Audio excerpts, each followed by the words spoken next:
terminar. Para el internado todo el mundo está soltero. Espero que no. Ay.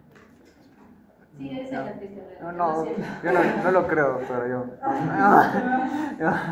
Es para el internado. Y tú vas a hacer eso. Creo que necesitamos tiempo. Como dice, necesito tiempo para estudiar, ¿no? Ya está. Muy bien. A ver, chicos. Ya esta es nuestra última semana. Ya terminamos con las bacterias, así que vamos a aplicar con los virus. Ya se ha ayudado la transferencia. Entonces, a ver. En el caso de los virus, recomendación, primero, para estudiarlos es igual que las bacterias. Fíjense las características comunes de la familia. Y tenemos la división de los RNA y los DNA. ¿Listo?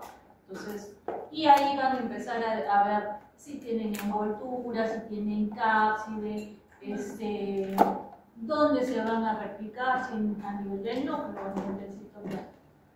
Eso es en gran resumen. ¿Ok? Entonces, a ver. Vamos a ir primero con el papilomavirus.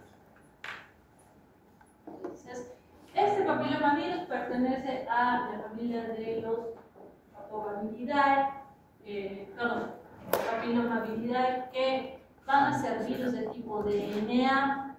Y dentro de este virus, estos genes, este DNA me va a codificar a los genes tempranos que van del E1 hasta el E8.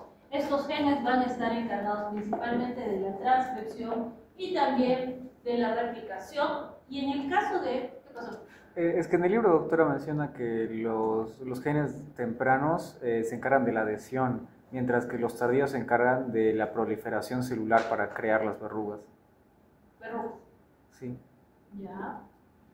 Por eso, dentro del proceso dentro del ciclo de vida, ¿no es cierto? ¿Cómo viene el ciclo de vida de los virus? Tenemos la absorción, claro. Luego penetración, Pérdida de la cápside, la decapsidación, maduración, que entra lo que es transcripción, traducción, luego tenemos la formación de viriones, ya está, el ensamblaje, luego la liberación, ¿no es cierto? Tú me dices que los tempranos van para la adhesión. Ya, desde la adhesión. Por eso es que, o sea, lo que te están diciendo acá, ¿por qué son tempranos? Porque intervienen en los primeros pasos de tu ciclo de vida. Claro. Y los tardíos van de último. Específicamente estructurales en relación a qué? A qué son los que van a agarrar, ya se sintetizó tal proteína que me sirve para la patita del bebé, para acá, ¿no es cierto? Y te va a unir las estructuras, el ensamblaje del virus, para que pueda salir. Y ahí se forma la verruga. La verruga, por el proliferamiento. Es que la verruga es la expresión de las células infectadas. Claro. ¿No es cierto? Entonces, lo que nosotros vemos en estos pasos, o sea, lo que pone de transcripción, replicación, es que dentro del E1 hasta el E8, no es de que solamente te vayan a hacer esos pasos, sino que principalmente te van a, o sea, lo que más me interesa, ¿cuál parte de todo ese proceso de ciclo de vida me interesa? La transcripción y la replicación. ¿Listo? Y ahí están involucrados los tempranos, o sea, y los late van para la parte final. ¿Listo? Ya. Perfecto. A eso más o menos va lo del libro. Es casi lo mismo. Entonces, pero dentro de estos tempranos, ¿qué es lo que más me importa? El E6 y el E7. Sí. Esos genes, dentro de todos estos genes, solo el 6 y el 7, bueno, no son, principalmente el 6 y el 7, los llamamos oncogenes. ¿Por qué? Porque son los que están relacionados con la transformación maligna de las células que van a ser infectadas por el virus. ¿Por qué? ¿Qué es lo que van a hacer? Se van a unir al P56 y al RB, al retinoblastoma, al proteína retinoblastoma. ¿Qué es el P53? Según lo que han hecho, me parece que han hecho en su vida de bioquímica. ¿Qué es el P53? Inmuno también. ¿Para qué sirve el P53? Ya, pero ¿cuál es la función? ¿Por qué supresor tumoral?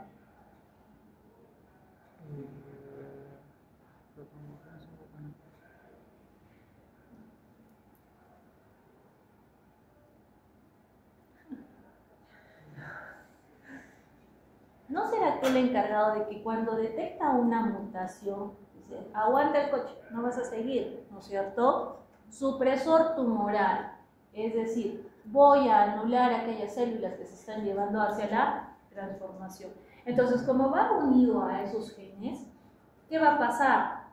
Pues no hay quien detecte las mutaciones y esto se continúa y van a pasar mutaciones y eso me va a causar transformaciones malignas, por eso son oncogenes. ¿Listo? Luego, dentro de todos los papilomavirus tenemos 170 serotipos, de los cuales hasta 40 hemos encontrado en el tracto genital. Pero no es lo más importante. Nosotros sabemos que el papilomavirus es el agente causal de cerca del 99.7, casi 100, ¿no?, del cáncer de cuello uterino. Eso es lo que nos preocupa a nosotros. ¿Listo?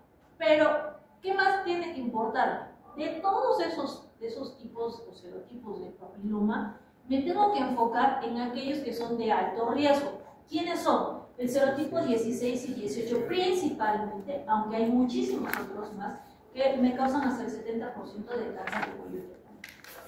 Entonces, cuando nosotros vemos papilomavirus, tengo que ver aquellos papilomas, aquellos serotipos de papiloma que son de bajo riesgo, que me causan lo que ustedes han hablado ahorita de las verrugas, ¿sí? Que es una lesión benigna, que no tengo ningún problema con ello. Y tengo que ver aquellos que son de alto riesgo, que son aquellos que tengo gran chance de que me causen cáncer de cuello uterino, ¿no? Principalmente, ¿no? Porque en el caso del varón me causa cáncer de cuello. Entonces, los de bajo riesgo son el 6 y el 11, y el 90% me van a desarrollar condilomas o verrugas. Entonces, acá, ¿qué es lo que tenemos? Simplemente la tabla de cuáles son los serotipos que habitualmente me van a causar lesiones benignas, ¿no? Lo que son verrugas, verruga plantar, la común, la plana, etc. Son todos estos, ¿no? Generalmente los de número 20. Y dentro de lo que me causa lesión, esta neoplasia intraepitelial cervical, que ya no lo llamamos así, sino lesión intraepitelial escamosa de alto y bajo grado, que es el paso previo al cáncer, la va a ser causada por el 16 y el 18, pero también por estos.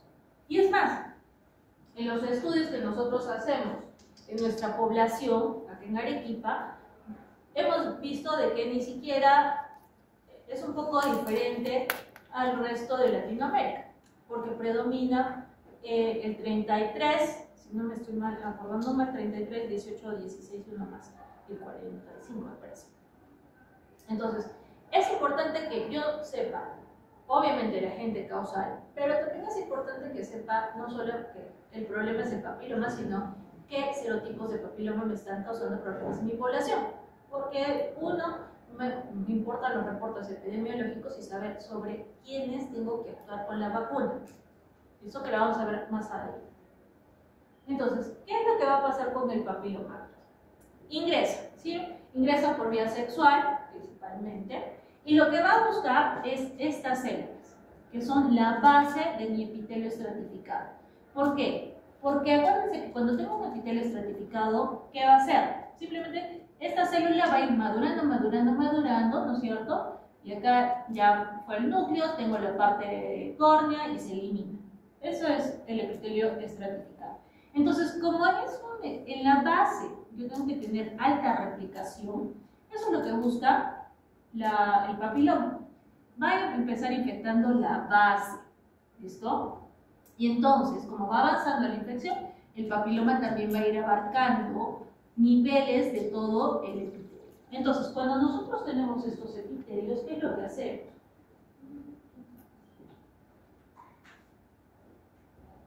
Lo dividimos en tres partes. ¿Listo? Cuando yo encuentro los cambios celulares en el tercio inferior, solo acá, a eso se le llamaba antes NIC1, neoplasia intraepitelial 1. Ahora se le llama lesión intraepitelial escamosa de bajo grado. Cuando lo encuentro más bien acá, en los 2/3, antes lo llamábamos NIC 2, ahora es LIE de alto grado. Y cuando abarca toda la extensión del epitelio, 3/3, antes era NIC 3, ahora sigue siendo LIE de alto grado. Entonces nos hemos facilitado la vida. O tengo un LIE o displasia de bajo grado o de alto grado, ¿sí? Dependiendo de lo que yo observe en el tejido. Ya cuando, por ejemplo, la lesión, esta es mi membrana basal, la lesión sobrepasa la membrana basal, ahí sí ya tengo un cáncer in situ. ¿Listo? Entonces, para que mi paciente desarrolle un cáncer, va a pasar por esto: NIC 1, NIC 2, NIC 3, cáncer. ¿Sí? Esa es la evolución. Entonces, por eso es de que vemos que para que ingrese el papiloma, se van a producir microlesiones, que son microlesiones que normalmente se van a producir por el contacto sexual, por la ablación. Ingresa y va a ingresar a afectarme en la capa basal y luego va a ir avanzando. ¿Listo? Entonces, ¿cómo nosotros hacemos el diagnóstico de papilomavirus? Es mandatorio de que toda mujer apenas inicie su vida sexual se haga una citología cérvico-vaginal. Así le inicien a los 10 años, así le inicies a los 40. Apenas lo inicias, tienes que hacer una vez al año. ¿Listo? Entonces, Papa Nicolau, bueno, todo el mundo está acostumbrado a decirle Papa Nicolau, pero Papa Nicolau es la tinción, no es el examen. ¿Listo? Entonces, ¿qué es lo que vamos a hacer? Cuando tengo a la paciente, tengo que sacar la muestra del cervix, ¿sí? En el cervix yo tengo dos partes, el exocervix y el endocervix. El epitelio del exocervix hemos visto que es escamoso estratificado. El epitelio del endocervix, ¿cómo es?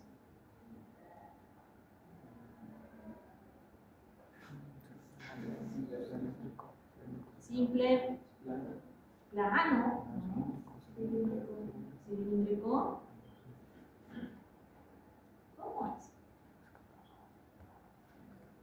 Cúbico. ¿Listo? Acuérdense de su epitelio glandular.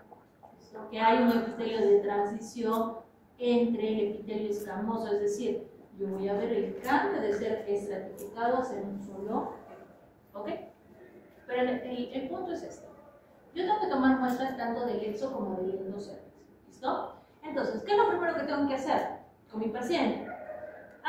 Lograr visualizar el cuello. ¿Cómo? Con el espéculo. El espéculo es como una boquita de pato. ¿Listo? Ya, ahí tiene que ser, por favor, siempre les digo, hay que ser muy gentiles cuando se hace el examen ginecológico. ¿Por qué? Porque es incómodo la colocación del espéculo. Hay que saber, obviamente, que hay tallas, hay talla S, M, dependiendo del tamaño de la paciente. A una paciente chiquitita no le voy a colocar una talla L, le voy a hacer mucho daño. Igual, lo contrario, una paciente grandota no le voy a colocar una talla S porque no voy a ver nada. ¿Listo? Y ese espéculo se coloca y se abre la boquita. ¿Listo? Y tiene para ajustar. Ahí hay que ser muy cuidadosos porque a veces, si ustedes no ajustan bien, ¿qué va a pasar? Te cierra la boca y te va a pellizcar, ¿qué cosa? El cervix. Es como si al varón le vayamos a pellizcar el glande, ¿no? Con una boca de pato de metal. Felizmente que ahora hay descartables son de plástico. Entonces, es bien doloroso y uno tiene que ser gentil con los pacientes. Entonces, se apertura, se fija bien para que yo tenga una buena observación y pueda tomar una adecuada muestra. Una vez que ya tengo abierta la cavidad, voy a visualizar el cervix, ¿no? ¿Cómo es el cervix? Normalmente, rosado y brillante. Así lo tengo que ver. Y entonces, ¿qué vamos a hacer? Vamos a introducir una espátula, que puede ser la espátula de aire, o la espátula de Salai, o el cepillo cervical, o el citológico. Tenemos varias cosas. Las van a tener, no creo, lo que van a tener en sus postas, ¿qué es? Un hisopo. ¿Vale? Vale, no hay problema.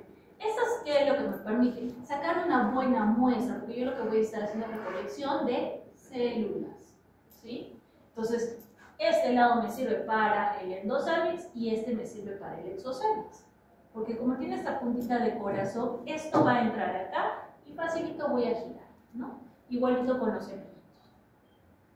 Pero si no los tienen, con hisopo, saco muestrita de acá, meto un poquito y saco muestrita del endocérvix. Obviamente no con el mismo hisopo, ¿no? Uno es para el exo y uno para el endo. Y una vez que han recolectado la muestra, dice, ingresan, se introduce 2/3 partes del canal endocervical y se va a rotar 90, 180 grados o 5 veces en el sentido de las hojas del reloj. Es sacar una buena muestra. Despacio, porque a veces, ¿qué pasa?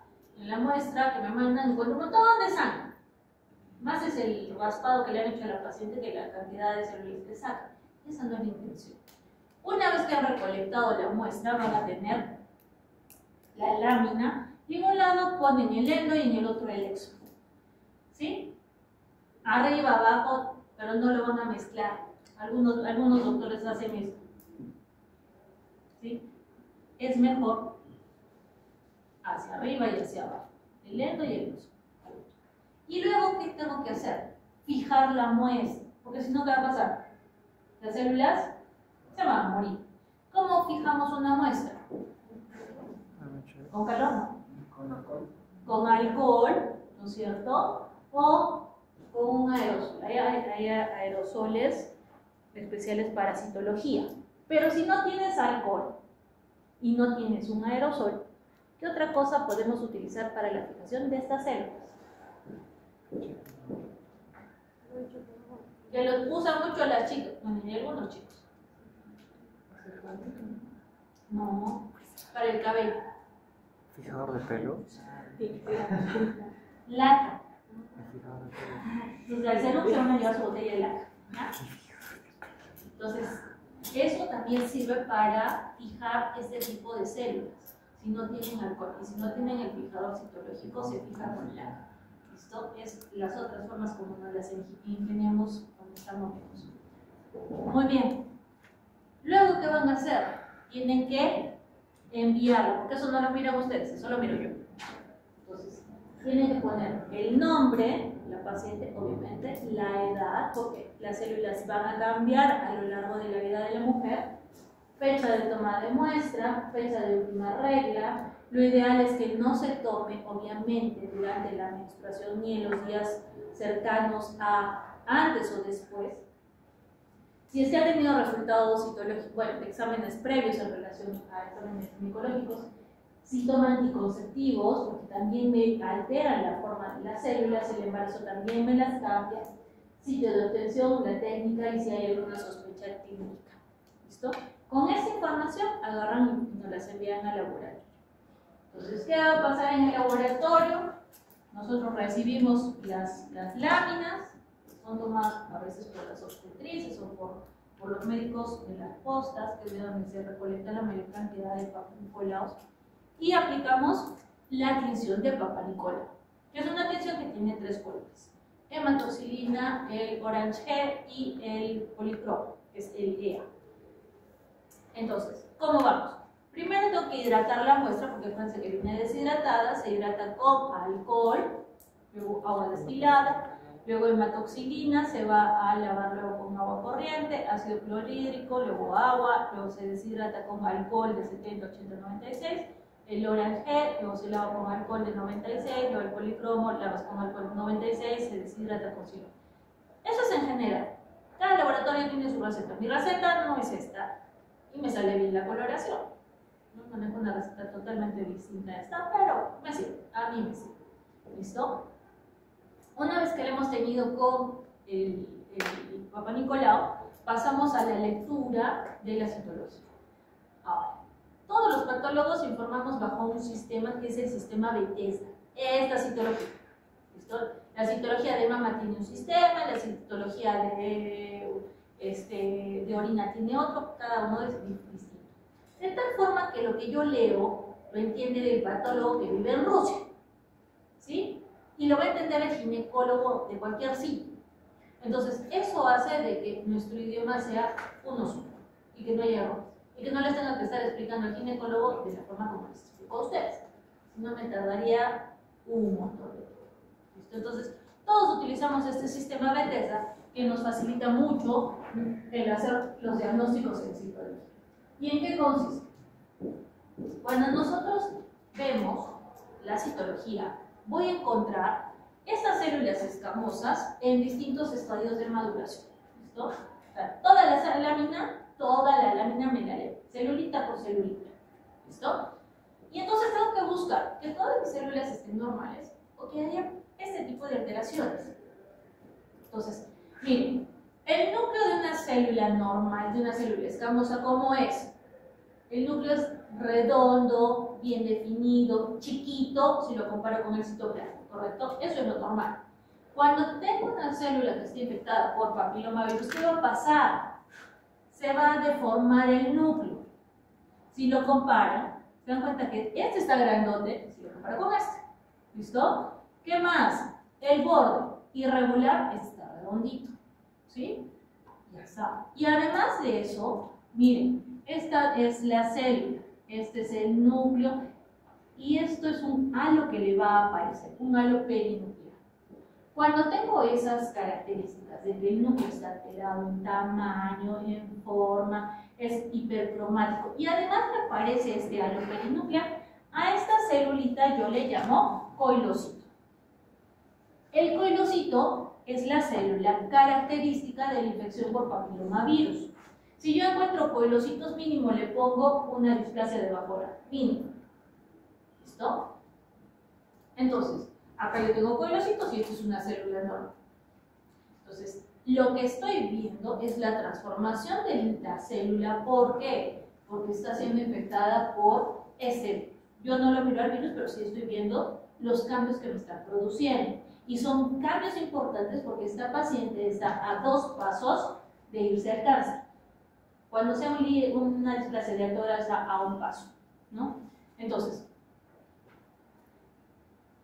vemos eso y también vemos esto. El ASCUS. ¿Qué es el ASCUS? La atipia de células escamosas de significado indeterminado. ¿Qué quiere decir? Que yo estoy viendo cambios en la célula, pero que no me llegan a convencer de que sea una displasia de bajo grado. Porque son cambios que pueden deberse de repente a un proceso inflamatorio, porque a veces pacientitas que están tan inflamadas que la célula se cambia y que pueden ser esos cambios, ¿no? Entonces, como yo no sé todavía o no tengo, o mi célula no cumple todos los criterios para decir tienes una displasia de bajo grado, entonces yo le digo al médico que tiene una atipia, la célula está atípica, pero que no sé realmente a qué se debe. Entonces, pero tienes que tener cuidado con esa paciente, tienes que controlarla, porque se te puede estar desarrollando más despuesito una displasia. Entonces, para agarrarla antes de que se desarrolle un cáncer. Entonces le pongo un ASCUS. ¿Qué pasa con el ASH? Es algo parecido, pero me dice una tipia escamosa, perdón, una tipia de células escamosas que no permite descartar una lesión de alto grado. ¿Eso qué significa? Esta paciente sí tiene un bajo grado, pero estas células no cumplen con todos los criterios para que yo le diga que es de alto grado. Entonces, hay que hacer otro cambio en cuanto al tratamiento. ¿Listo? ¿Tienes bajo grado? Sí, sí lo tienes. Pero estás entre bajo y alto grado, entonces más cuidado. Entonces, tenemos la chance de también identificar eso en el sistema Bethesda. En el sistema Bethesda tengo si es satisfactorio o no, displasia, si tienes lesión o no, si tienes la lesión, si es de alto o de bajo grado, o si tienes intermedios que son el ASCUS y el ASH. Eso es lo que informamos. Y esas células que yo estoy viendo son simplemente la representación de lo que está pasando en el tejido. Entonces, lo que les dije, el NIC1 es que mi lesión está en el tercio inferior, el NIC2 en los 2 tercios, el NIC3 en los 3 tercios. Y esto es lo que yo estoy viendo en las células, es esto mismo. Porque hay cambios que yo veo en la célula que representan una displasia de bajo grado y hay cambios en la célula que yo digo es una displasia de alto grado. Y habrán otros cambios que me permiten decir en su caso. ¿Listo? Entonces, el hacer la citología cervical para nosotros es muy importante. ¿Por qué? Porque es muy fácil de hacer y me permite agarrar a las pacientes tempranito. Porque es muy fácil tratar una displasia de bajo grado, a diferencia de un cáncer, ¿no? Entonces, además de eso, la economía. ¿Cuánto cobro? Bueno, no voy a decir cuánto cobro por hacer un Papá Nicolau, pero más o menos nos sale relativamente económico el diagnóstico a través de esa citología. ¿Listo? Y es algo importante en nuestro país. Entonces, aparte de tener esas citologías, como que la citología es el primer paso, es lo que todas tienen que hacerse. A partir de que inician su vida sexual todos los años de rutina, ¿listo? Para poder detectar lesiones tempranas. Cuando, por ejemplo, yo detecto una citología positiva, ¿no? ¿Qué va a pasar? Van a hacer una colposcopía. ¿Qué es la colposcopía? Es utilizar el colposcopio, que es como el microscopio, algo parecido, nada más que te lo van a meter en la cavidad vaginal, para poder visualizar a mayor aumento el cervix y poder darme cuenta si hay lesiones o no. Entonces, en este caso, este cervix, pues no está normalito. Yo ya me doy cuenta que acá hay una lesión, acá también. ¿Listo? Con el colposcopio lo miro así. Entonces, ese colposcopio me aumenta la imagen y me permite tomar biopsias de donde tengo que tomarlas. Además de eso, utilizamos el ácido acético. ¿Qué es el ácido acético? El vinagre. Obviamente no utilizamos vinagre, ¿no? Si no, imagínense, haríamos una salsa de cerdo, de esa intención. ¿Qué es lo que hace el ácido acético? Va a teñir de color blanco las lesiones causadas por el papilomavirus. Acá lo vemos rosadito, ¿sí? Yo me doy cuenta porque acá están las lesiones, pero cuando le hago los toques con ácido acético, se va a ver esas lesiones blancas. Eso se le llama, obviamente, lesión acetoblanca. Y entonces, ¿de dónde va a tomar el ginecólogo la muestra? De acá, ¿sí? De donde está la lesión, en lugar de que esté pellizcando por todo el cuello. Tomará la biopsia de acá y yo ya le evaluaré. En lugar, por ejemplo, si no quiero utilizar ácido acético, puedo utilizar Lugol. El Lugol que hemos utilizado para la tinción también hace lo mismo. Tiño y tengo acá la lesión, acá tengo la lesión, entonces ya sé de dónde biopsiar. ¿Listo? ¿Qué otra cosa tiene de beneficio el uso del ácido acético? No solamente para que yo pueda ver dónde está la lesión, sino que también me permite dar tratamiento. Las lesiones de bajo grado, con el ácido acético, ya empiezo el tratamiento, empiezan a curar, ¿sí? Entonces, veo dónde está y también inicio parte del tratamiento. Luego tenemos esto. ¿Cómo es más o menos el manejo de los pacientes con citología positiva? Tienen que ir a colposcopía. Si la colposcopía sale negativa, pues tenemos que repetir la citología, y si esta sale positiva, pasamos a conización. ¿Qué es conización? Tengo el cuello y voy a cortarlo como si fuera un cono y lo voy a sacar. Y eso nosotros lo evaluamos segmento por segmento para ver dónde está la lesión, dónde está el cáncer. ¿Listo? Entonces, ya se queda un poquito más o menos así, no hay ningún problema. Ya sacamos la zona que estaba causando problemas. Si tengo una colposcopía que es positiva, ahí le voy a hacer la biopsia para ver si es un líquido de alto o de bajo grado. Si es un líquido de bajo grado, como les digo, puedo seguir con los toques de ácido acético, pero también hay otros métodos, hacer crioterapia, láser o termocoagulación, y con eso hacemos control y no pasa nada. Pero si es un líquido de alto grado, tiene que ir a conización, ¿no? Y si, por ejemplo, en mi conización yo informo, tus bordes están comprometidos, tus bordes tienen células neoplásicas, ¿qué vamos a hacer? Agarrar y hacer una histerectomía, ¿no? Dependiendo de todo, de cómo vaya evolucionando la paciente, lo que vayamos encontrando en el caso. Muy bien. Además de esas pruebas, existen también las pruebas moleculares, donde detectamos el DNA y el RNA por distintos métodos, ya sea por detección de genoma, amplificación más genotipificación, que eso es lo mejor, porque tengo que conocer cuál es el genoma prevalente en mi medio, ¿listo? Entonces, ¿qué es lo que nosotros intentamos manejar en los hospitales? Porque esto ya es a nivel nacional. Hacer el triage, o sea, hacer 3 pruebas: la citología, la histología y la prueba molecular. Veo la célula, veo el daño en el tejido y finalmente veo el genoma del virus. Eso es lo que se maneja en el país y lo que, bueno, a nivel mundial también manejamos lo mismo. ¿Y cómo hacemos el control del papilomavirus? ¿Se han colocado la vacuna?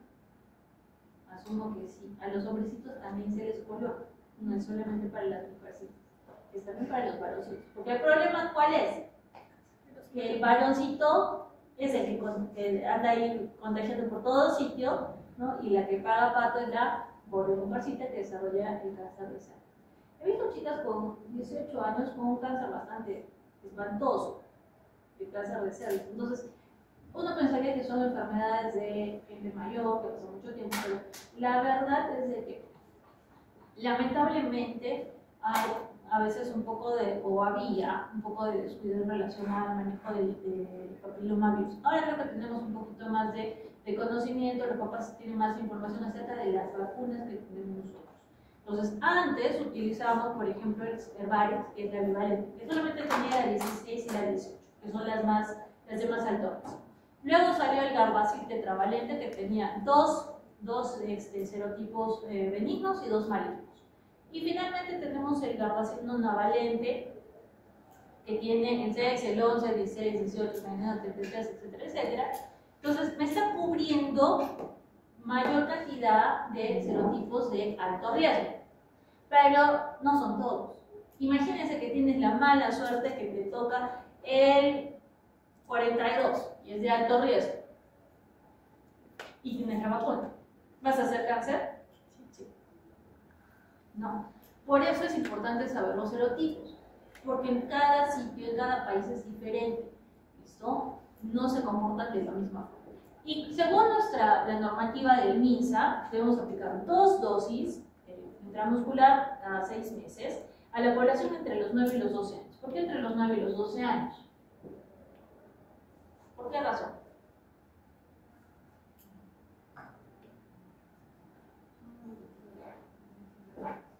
¿Cuál? Asumimos que aún no han iniciado su vida sexual. Pero lamentablemente es que el inicio de relaciones sexuales en el país es entre los 10 años, 11 años. Aunque parezca raro, pero sí. Entonces, acá lo que me interesa es, obviamente, si tienes, no sé, 15 años, ¿te podrás poner la vacuna? Sí. Si no has iniciado tu vida sexual, claro que sí, con toda seguridad. Si tienes, no sé, 30 años y no tienes vida sexual todavía, ¿quieres colocarte la vacuna? ¿Podrás? Sí. No ha habido contacto con el virus. Pero imagínate, tienes 15 años y has iniciado tu vida sexual, ¿te puedes poner la vacuna? Sí, también, pero con la salvedad de que, por si acaso, no sé si habrás estado en contacto con el virus, así que veamos qué tal va. ¿Sí? Ahí obviamente tengo que hacer la evaluación completa de la paciente para ver si hay alguna lesión. Bueno, si no tiene nada, igualito bajo la premisa de que has iniciado tu vida sexual, no sé si hasta ahora se está en algún momento en contacto, así que la vacuna no tiene esa cobertura al 100% entre comillas, ¿listo? Y si no me equivoco, ya tiene que salir otro tipo de vacuna que tiene un espectro más amplio. Muy bien, eso es el papilomavirus. Vamos con el siguiente, los herpes. Entonces, miren, dentro de la familia de los herpes tenemos el 1, el 2, varicela zoster, el Epstein-Barr virus, citomegalovirus, el herpes 6 y el herpes 8. Esto dentro de los más conocidos. Sabemos que el 1 y el 2 me va a causar el famoso herpes, ¿sí? Esas lesiones que salen a veces en la boquita o en otras partes, ¿no? Cada vez que se me estresan o se me enferman o se preocupan mucho. Entonces, ¿qué tenemos acá? Con los herpes hay que tener en cuenta dónde se da el sitio de latencia. Con el anterior, con el papiloma, yo no les he mencionado sitio de latencia porque no me hace, dentro de su patología, no hace latencia ni recurrencia. Acá sí. ¿Listo? Entonces, herpes 1 y herpes 2 que me afectan la mucosa a nivel labial o a nivel genital. En el caso del sitio de latencia del herpes 1 es el ganglio trigemino, del herpes 2 es el sacro.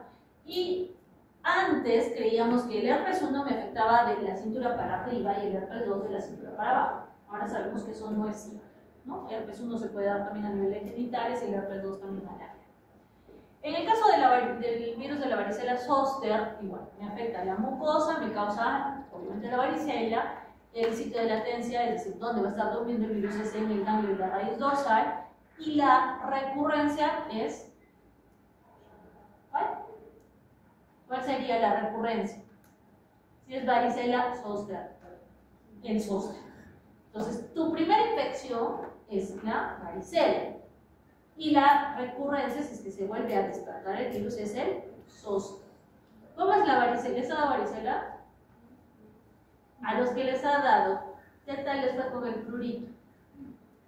Es una lesión, pues una patología que me va a presentar lesiones pápulo-ampollares o vesiculares en distintos tipos, es decir, mácula, pápula, vesícula, costra, ¿listo? Que produce mucho prurito y generalmente pues a veces queda hasta la huellita, ¿no? De cuando te da la varicela.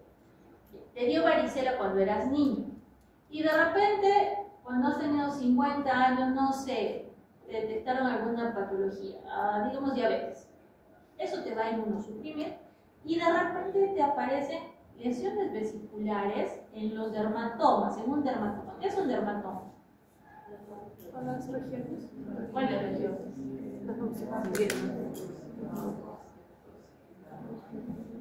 ¿De los qué? ¿Cómo es un dermatoma según lo que les han enseñado los básicos? ¿Lesiones? Claro, es en el dermatoma. Siguen un dermatoma. ¿Pero qué es el dermatoma? Son regiones que tengo en el cuerpo, ¿no? El cuerpo se divide en dermatomas según la inervación. Entonces, el herpes zóster, en la varicela, han visto que le salen las lesiones en la cara, en el cuerpito, ya está. En el caso del zóster, la lesión te va a salir siguiendo tu dermatoma. Entonces, si acá tengo mi dermatoma, entonces la lesión simplemente va a aparecer acá. ¿Sí? Y son lesiones que, si en la varicela se caracterizaba por presentar mucho prurito, en el caso del zóster son lesiones extremadamente dolorosas, porque como sigue una inervación, causa demasiado dolor. ¿Listo? Y a veces es un dolor crónico, que simplemente no se puede manejar. Entonces, si tuvieron varicela, pueden tener zóster. Si tuvieron zóster, significa que han tenido varicela. ¿Listo?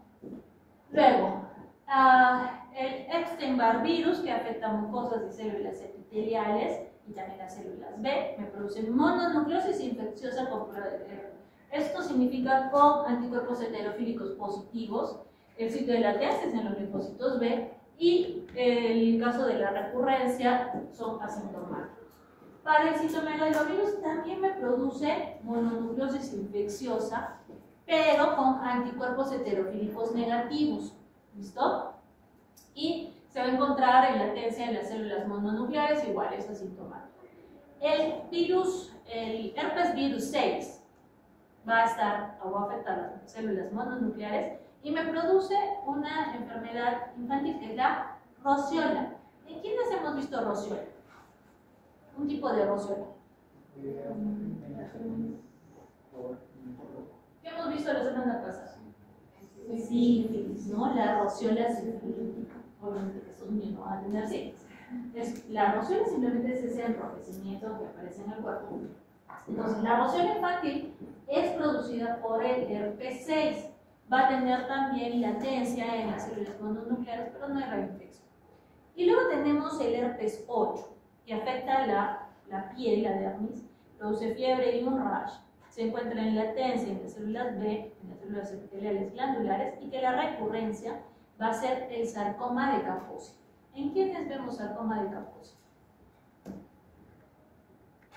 es una neoplasia, un cáncer. ¿En quiénes? Entonces ustedes no miran películas, no van al cine. ¿En quiénes encontramos asintomáticos? Exacto. En pacientes con VIH que están en estadio SIDA. ¿No han visto la película Filadelfia? No saben, seguro que miren, ¿cómo se llama la de las chiquitas? La de Chico ahora me salió la pasada. ¿Ven? Y no miran buenas películas. No, la de los buenas películas. Entonces, el sarcoma de Kaposi tiene eso, producida por un virus que lo vemos asociado a procesos de inmunodeficiencia severos. Entonces, miren, lo que les estaba diciendo. En el caso del herpes, si han tenido herpes o saben de herpes, saben que antes de que aparezca la lesión, ¿qué va a aparecer? Durito, ¿sí? O sensación quemante, donde aparecen estas lesiones que son tal cual, como vesículas, bueno, no son vesículas que aparecen en así. Ya saben que una vesícula tiene contenido, ¿correcto? Un contenido líquido. Entonces, estas lesiones aparecen cada que el paciente va a tener un estado de inmunosupresión, ¿no? Por eso siempre digo, en la semana antes de exámenes van a estar ahí que les pica, y en la semana de exámenes aparece ahí la vesícula, apareció el herpes, ¿no? O saben que van a jalar microbiología, aparece el herpes. Los jalé en embriología y microbiología, aparece el herpes. Los vuelvo a jalar en embriología en verano, otra vez el herpes, ¿no? Y entonces esto es algo que siempre va a estar presente, no hay forma de curar el herpes. Lo único que hacemos es disminuir la sintomatología, la intensidad, porque es bastante doloroso, si es que no reciben tratamiento, y también la duración de los síntomas. Porque a nadie le gusta estar con su vesícula en la boca, ¿no es cierto? Imagínense ahí todos herpéticos, y más que después ahí andan conquistando a las chicas, siendo el mejor partido de promoción, ¿no? No, el mejor partido no puede estar con herpes, ¿no? ¿Qué sería?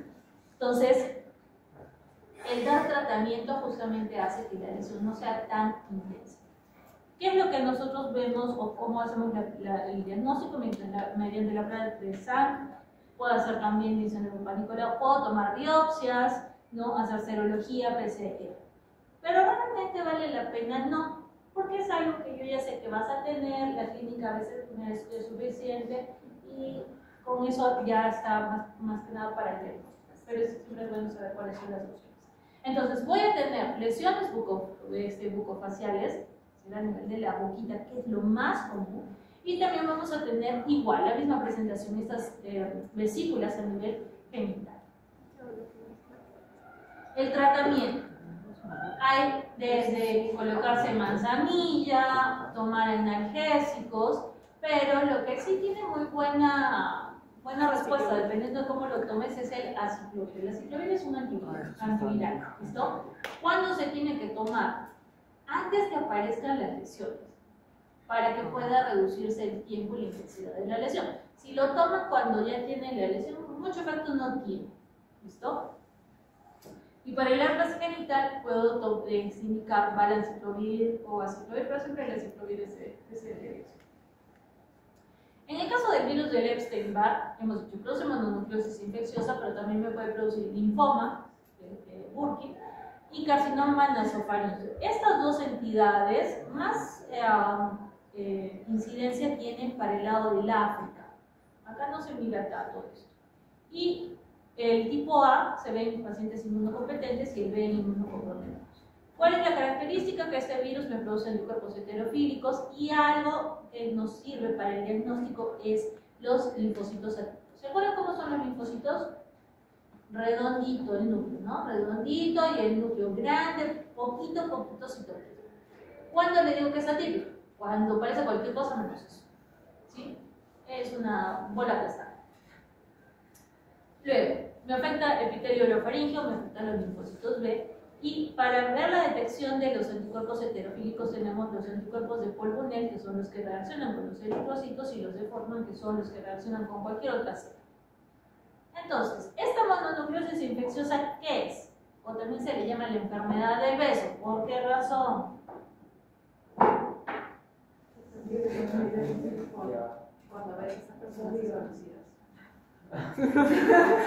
Ok, no tanto, pero bueno, se transmite por la saliva. ¿No? Esa es la enfermedad del beso. La enfermedad que van a tener de acá un mes. ¿Por qué?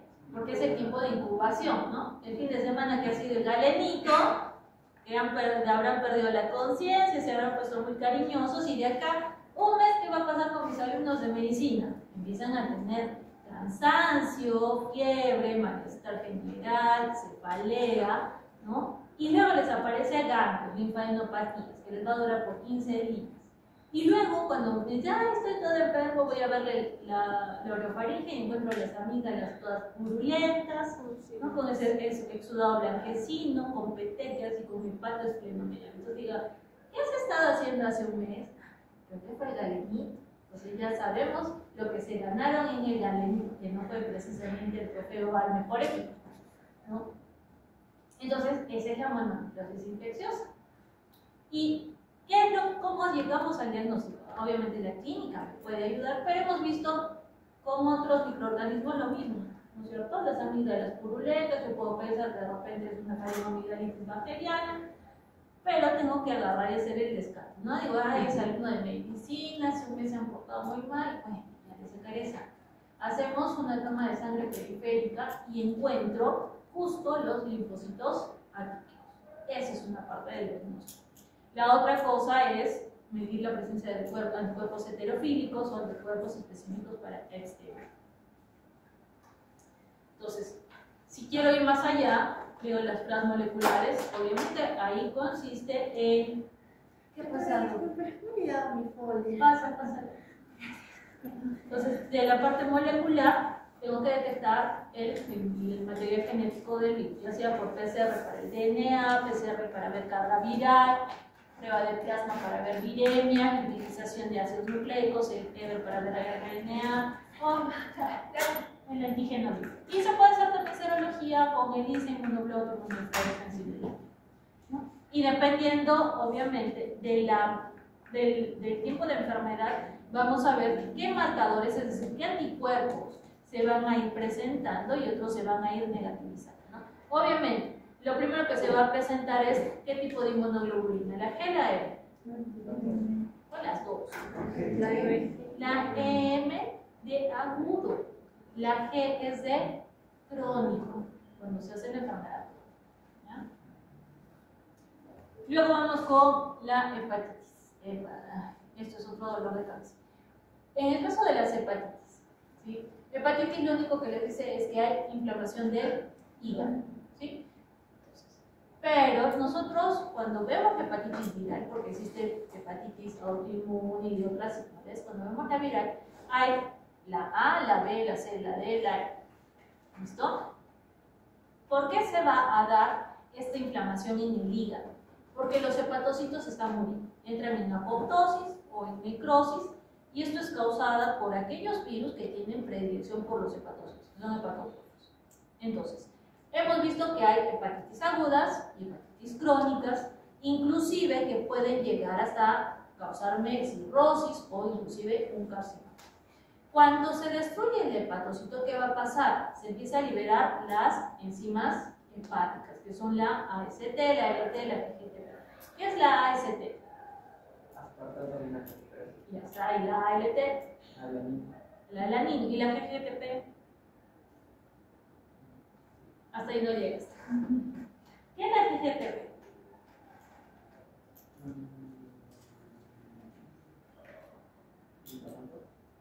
Gamma, glutamil, trans, peptidasa. ¿Le suena? ¿Cómo que no? ¿Qué oficio? No. Entonces, estas enzimas hepáticas, que son estas, van a estar elevadas cuando tengo un proceso de hepatitis. ¿Qué más se eleva en la hepatitis? La bilirrubina. Antes de ¿no? Se sube la bilirrubina, ya tenía hepatitis. la albúmina y alteración de la albúmina, alteración de los factores de coagulación, porque si se acuerdan de la cascada de coagulación, hay factores que se producen a nivel del hígado. ¿Listo? Muy bien. Entonces, el daño hepático que nosotros vemos no es causado tanto por el virus. ¿Por qué se mueren los hepatocitos? Por daño, o por mejor dicho, por la respuesta de mi cuerpo a la infección por el virus. ¿Qué quiere decir? Que cuando nosotros tenemos hepatocitos que están infectados, estos van a presentar antígenos a través del complejo mayor de histocompatibilidad tipo 1. Y entonces, ¿qué va a pasar? Vienen los linfocitos TCD8 y los van a detectar. Y entonces, para matar al virus, ¿qué necesitan? Matar al hepatocito. Entonces, el virus no es tanto el que está matando al hepatocito, sino la respuesta de su sistema inmune frente a la infección.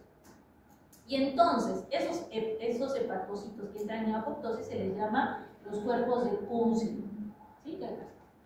¿Qué más? Se produce una degeneración hidrópica, que es esto que estamos viendo acá. Se va a producir también necrosis a nivel del área periportal. ¿Cómo está distribuida los hepatocitos? En el hígado. ¿Qué van a formar?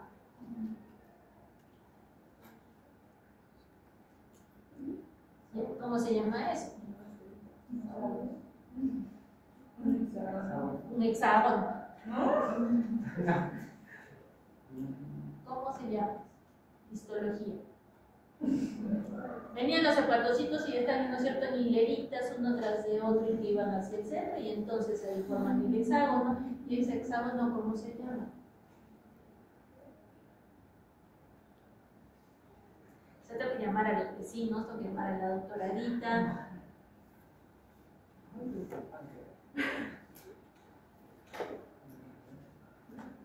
¿Quién delimita ese hexágono?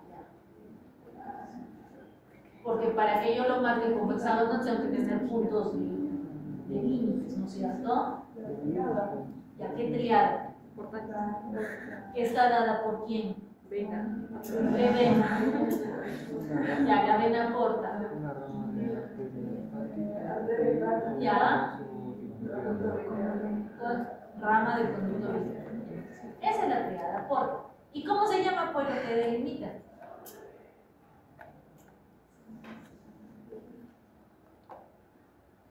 ¿No son los vecinos hepáticos? ¿Y en el centro qué hay?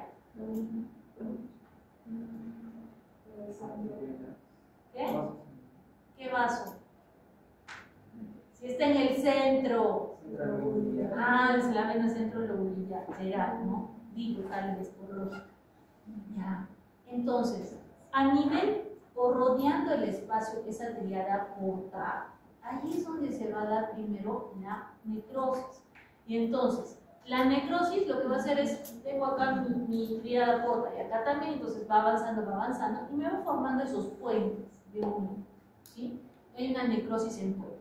¿Qué más? También hay mayor cantidad de células de Kupffer. ¿Qué son las células de Kupffer? Los macrófagos del hígado. Entonces, y es lógico, porque si se me están muriendo los hepatocitos, tiene que venir alguien a limpiar ese basurero. ¿Quiénes? Los macrófagos, ¿no? Por eso es que hay infiltración mononuclear. Ay, Dios mío, tengo que regresar a estas criaturas del Señor al primer. Vamos a jalarlas. Listo. Entonces, cuando nosotros vemos la hepatitis, un paciente con hepatitis aguda tiene un prodromo, es decir, síntomas antes de empezar con la sintomatología propia de la enfermedad. Esos síntomas duran 4 días, hay malestar, fiebre, fatiga, anorexia, náuseas, vómitos, molestias, obviamente a nivel del cuadrante superior del abdomen y hepatosplenomegalia. Luego viene la fase ictérica, que dura hasta 4 semanas, donde disminuyen los síntomas generales y empieza a aparecer los síntomas clásicos de la hepatitis. ¿Cuáles son? Ya, ictericia, ¿qué más? Son 3. Una es la ictericia, ¿qué más? No, síntomas. ¿Cuál? Ya saben que si hablan tonteras yo me río. Y así equivocándose van a poner. Y diciendo tonteras a prueba. Una es la ictericia, ¿qué más? ¿Qué hemos visto con el examen de orina? Coluria. Ya, ¿qué más? Con el examen de heces, acolia. Si tengo una persona con ictericia, coluria y acolia, lo más seguro, casi 100%, de que tiene hepatitis. Esos son los síntomas que siempre tienen que buscar. ¿Listo? ¿Qué más? ¿La ictericia qué es? Te pones amarillo. Ya, ¿dónde te pones amarillo? En los ojos. O sea, sí, en los ojos. Ya, pero, sí, ya sé que en los ojos, pero en sí, ¿dónde? ¿Cuál es la definición de ictericia? Amarillo, ¿dónde? Ya. ¿Qué hay en tus ojitos bellos? Bilirrubina, obviamente. ¿Dónde más se ponen amarillitos? ¿Por qué les decimos que parecen palitos? La piel. Entonces, piel, mucosa y conjuntivas van a estar amarillos. Porque a veces, por si acaso, cuando miran las escleras, a veces no van a estar amarillas, ¿no? Bajamos a la conjuntiva y ahí encuentro amarillo. Listo. Eso es la ictericia. La colia ya sabemos que es las heces sin color y la coluria, la orina. Eso lo han hecho hace una semana. O sea, ¿cómo está la orina en la coluria? ¿Roja? ¿De qué color? Negro.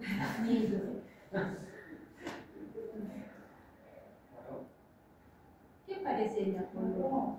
Marrón, como té cargado. Van a ir a su casa y se van a preparar un té bien cargado, así sí. ¿Listo? Esa es la coluria. Entonces, ¿qué es lo que está pasando? Acuérdense que los niveles de bilirrubina están altos y entonces se empieza a acumular en los tejidos. Ese acúmulo de bilirrubina, de sales biliares, no solamente me produce pigmentos, sino también me va a producir pruritos. Entonces mis pacientes están amarillos y les pica todo el cuerpo. ¿Por qué? Porque está aumentada la bilirrubina. Luego, hay pérdida de peso, va a haber encefalopatía hepática. ¿Por qué? Si mi hígado no está funcionando bien y el hígado es el órgano que se encarga de la detoxificación, pues obviamente todas las toxinas van a empezar a alterar el sistema nervioso. Hay disfunción renal por hipovolemia, hay disfunción cardiovascular por hipotensión. Luego de esas 4 semanas van a entrar a una fase de convalescencia que dura hasta 6 meses. Entonces, te pasas todo el año enfermo, ¿listo? En el que van disminuyendo tus síntomas y tus niveles de las enzimas hepáticas se van normalizando. Eso es una hepatitis aguda.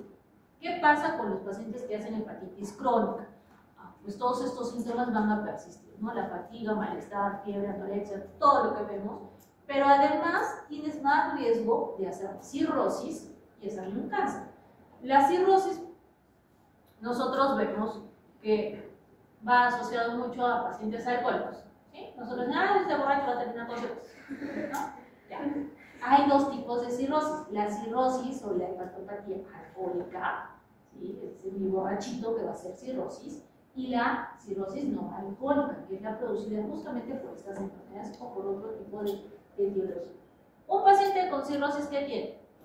Varices, obviamente no las que tienen en las piernas, sino las varices esofágicas, porque hay hipertensión portal, va a haber ascitis, ¿no? La pancita va a estar llena de líquido. ¿Cómo se le llama al signo para comprobar ascitis? ¿Cómo evaluamos la ascitis en los pacientes?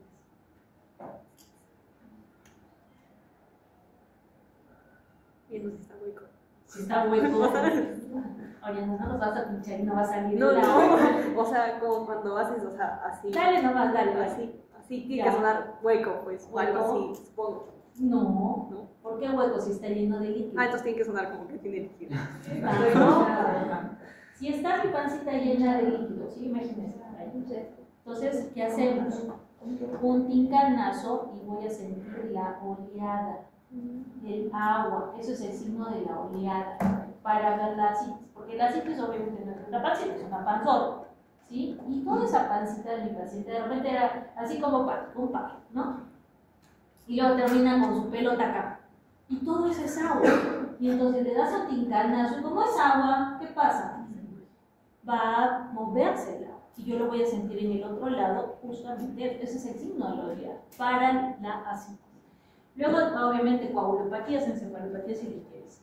¿Qué más vemos en pacientes con ascitis, con cirrosis? Si tengo la pancita así, ¿qué más hay? Yo asumo que les habrán enseñado en anatomía. Por la hipertensión portal. ¿Cuál? Exacto, ¿no? La cabeza de Medusa, que es que voy a ver toda la circulación superficial, ¿no? Que se está produciendo por hipertensión portal. Ay, ya está. ¿Hasta ahí comprendido la hepatitis y la cirrosis? Muy bien, listo. Vamos con la primera hepatitis, la hepatitis A. Esa hepatitis a veces es una de las que más se conocen porque es una que se va a adquirir por vía fecal-oral. Es decir, se fueron donde la tía veneno, comieron popó con hepatitis A y desarrollaron su hepatitis. Entonces, esta hepatitis, ojo, tengan cuidado cuando estudien hepatitis. No todas pertenecen a una misma familia. Cada una viene de distinta familia. ¿Listo? Entonces, acuérdense que la hepatitis A, que es por vía oral, que entra a través de su boquita, a través de su piquito, viene de la familia de los picornavirus, que son virus RNA, de cápsides desnódicos aéreos, que el periodo de incubación son 50 días, me va a producir, obviamente, hepatitis aguda. Estas no van a ir hacia la cronicidad y asociado a comida o agua contaminada, con higiene deficiente, hacinamiento y el tratamiento sintomático. ¿Qué le damos a un paciente con hepatitis? ¿Alguno ha tenido hepatitis? Caramelos. ¿Por qué? A mí me dieron eso. ¿A ti te dieron? ¿Para qué? No feliz de que te dieron caramelo. ¿Por qué no te dieron de chicha morada? Porque ya nació. Ya, pero ¿para qué sirve? Para las náuseas.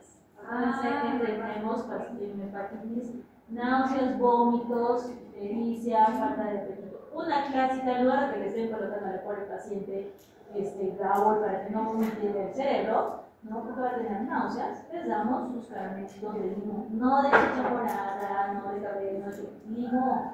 Ya me contarán cuál es la razón, porque hay una razón científica por la que damos caramelos de limón. Ya me la contará. ¿Qué más damos? ¿Le daré la comida normalita?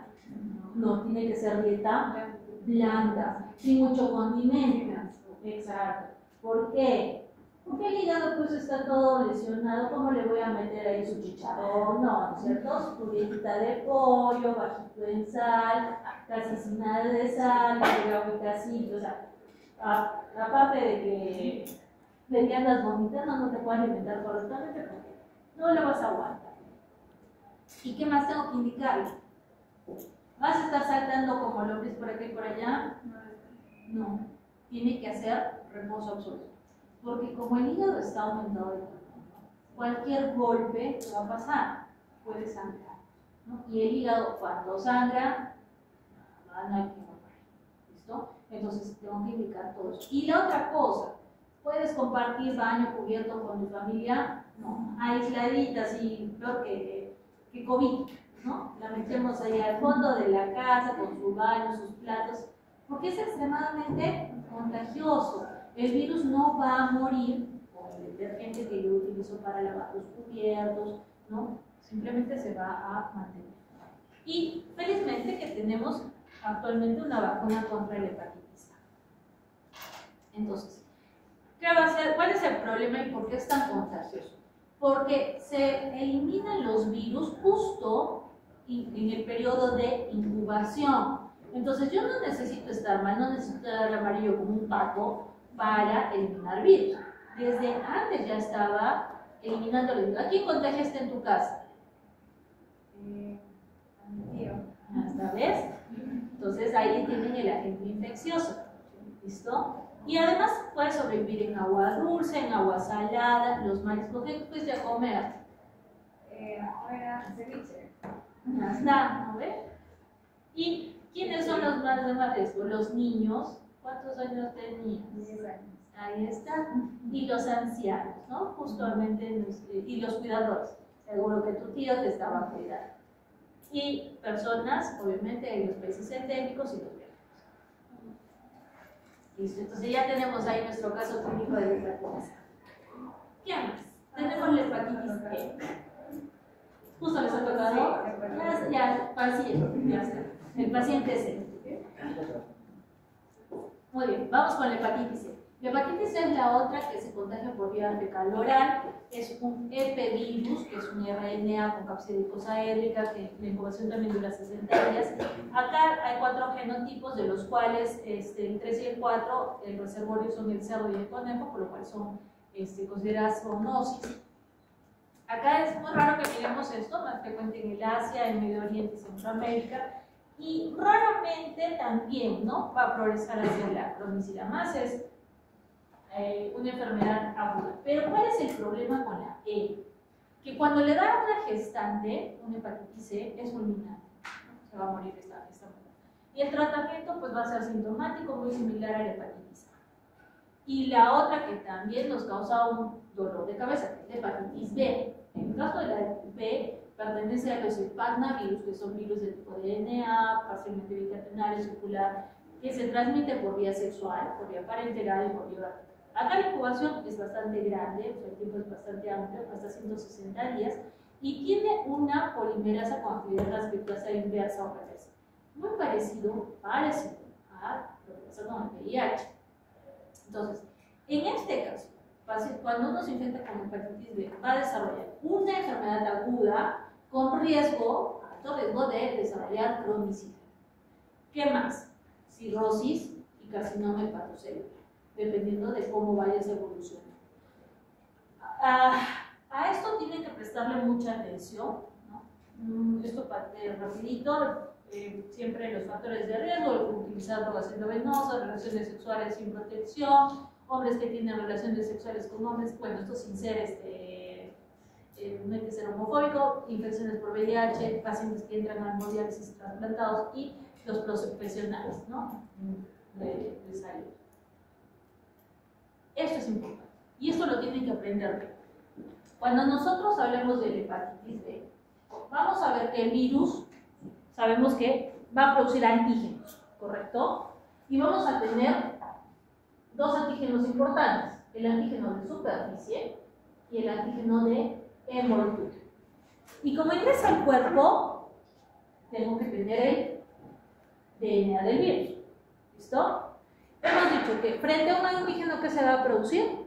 Un anticuerpo. Entonces voy a tener el anticuerpo contra el antígeno de superficie y el anticuerpo contra el antígeno de envoltura.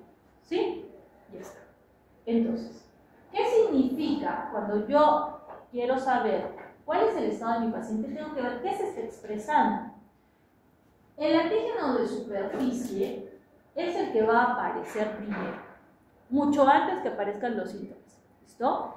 Entonces me indica que tengo infección. ¿Sí?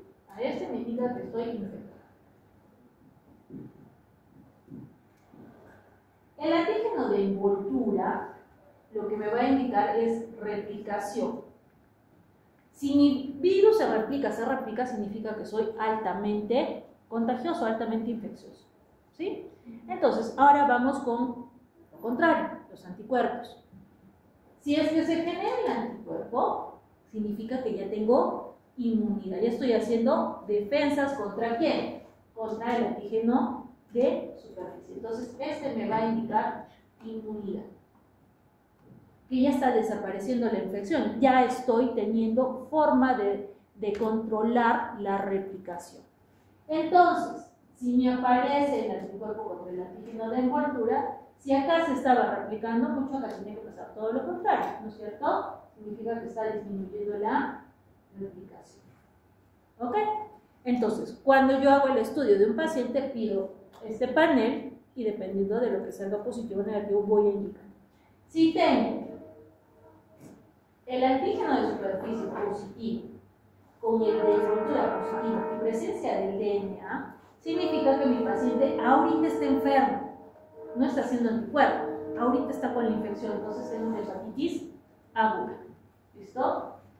Si es que mi paciente tiene solamente el antígeno de envoltura, tiene el anticuerpo de envoltura y tiene el DNA, y además me sale la IgM, acuérdense que IgM hemos dicho que es infección aguda.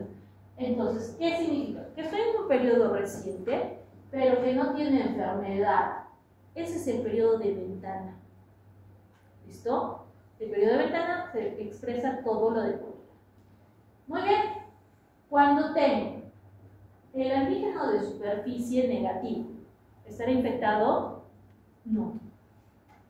Tengo anticuerpos de superficie. Ajá. Se están produciendo, están controlando la infección. Tengo IgG, perdón. Tengo negativo el antígeno de envoltura y tengo positivo el anticuerpo contra ese antígeno de envoltura. Y ya no tengo DNA del virus. ¿Qué significa? Que ya he entrado en una fase de recuperación. Ahora, ustedes se han colocado la vacuna de la hepatitis, ¿no es cierto? De hepatitis B. ¿Cuántas dosis? ¿Cuántas? 3. De acuerdo, se habrán colocado las 3. Ya. ¿Cuándo les toca la... cada cuánto se coloca el refuerzo? ¿A los cuántos años? Porque no es de por vida. ¿A los cuántos años van a tenerse que colocar su refuerzo? De acá, 10 años.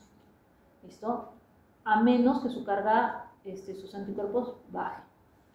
¿Ok? Entonces, si yo quiero saber si ustedes están completamente o están correctamente inmunizados, también les hago el perfil. Entonces, ¿qué es lo que tiene que salir? ¿Les saldrá antígenos?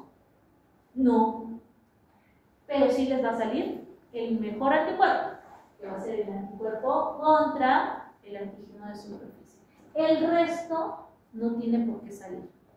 ¿Listo? Entonces, para una inmunización, lo único que yo tengo que medir es la presencia, o si es que hay anticuerpos contra el antígeno de superficie.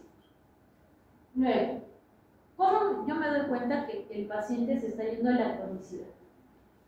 Cuando tengo eso, el antígeno de superficie positivo por más de 6 meses, voy a tener ya no IgM, sino voy a tener IgG, porque está yéndose a la cronicidad, voy a tener todavía el IgE y voy a tener el IgG. ¿Listo? Entonces, dependiendo de lo que vaya a marcar, yo voy a saber cuál es el estado de mi paciente. Y eso es importante para poderle dar el tratamiento y saber cuál es la expectativa de vida o del pronóstico del paciente. Entonces, felizmente nosotros tenemos inmunización contra o vacuna contra el hepatitis B, que se le coloca al recién nacido. ¿Junto con qué vacuna? Niños peruanos. ¿Contra qué tenemos aquí en el Perú? Aparte de niños que no saben responder. ¿Qué enfermedad es importante para ti? Ya lo hemos hecho. Exacto. ¿No? ¿Se acuerdan su marquita? Ya, que debería de doler. Ya. Ahí les voy a dar el golpe. Ya. Ahí también, no, en el otro lado. Les colocaron la vacuna contra la hepatitis B. Entonces, a mi recién nacido les coloco 2 cosas. Aquí en el Perú, hepatitis B y tuberculosis. Muy bien. ¿Qué tipo de vacuna les colocamos a los niños? Inactivada recombinante. Ahora que están haciendo virus, y si tengo vacunas contra esos virus, tienen que saber qué tipo de vacuna es. Porque con virus muertos, virus inactivados, hay que ver. ¿Sí? Cada cuánto se les coloca, los 2, 4, 6 meses, colocamos el antígeno de superficie para que se desarrollen los anticuerpos. Yo coloco en la vacuna el antígeno, ¿listo? Porque yo necesito que se formen anticuerpos. Los anticuerpos es lo que nos interesa para que tengan memoria y cuando si en algún momento tienen la mala suerte de estar en contacto con el virus, ¿qué va a pasar? Puedan responder y no hacerle enfermedad. Entonces, la protección alcanza hasta un 100% si es que se coloca correctamente. Y los refuerzos, como les digo, se van a colocar cuando los títulos son bajos, es decir, por ejemplo, de cada 5 años, si ustedes quieren saber si tienen que colocarse refuerzo, se hace la titulación de sus anticuerpos contra el antígeno de superficie. ¿Listo?